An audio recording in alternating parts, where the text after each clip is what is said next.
Hey y'all, watch along as I make over this old silver tray. I start out with my royal bronze combo. It's black paint mixed with metallic copper paint.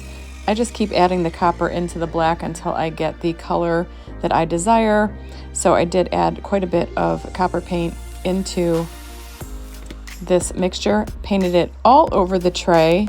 I did give it 2 coats. I dried it in between with my hairdryer, my heat gun, and once it's dry, before I use a rub-on transfer, I always like to seal my surface. I like the Paint Pixie force field.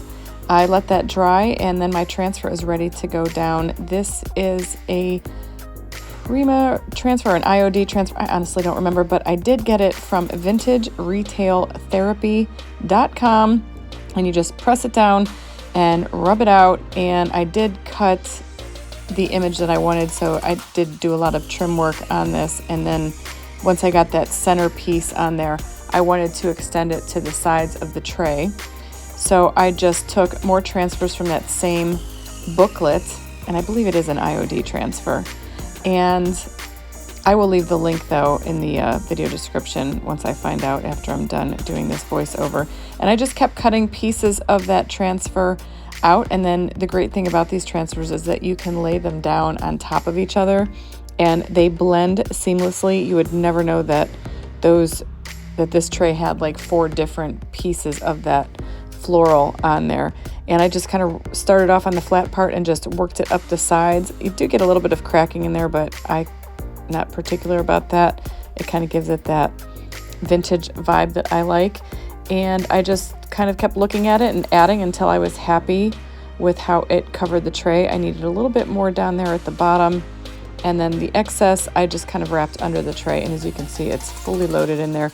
After I had the transfer I wanted, I took some antique gold rub and buff and just accented the details on the side of the tray. It had like a fancy edge work.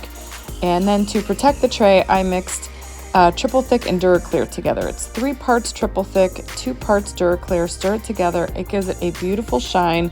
I did do 2 coats of that sealer on there, but it just makes it really pretty and seals that transfer all down.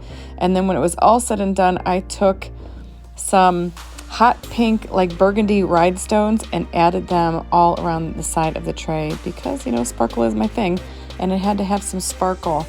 You could also epoxy these trays. They make great gifts, housewarming gifts, birthday gifts, and in the end, it really is a stunning piece. And I hope you guys enjoyed my little DIY. I hope you get creative and try your own.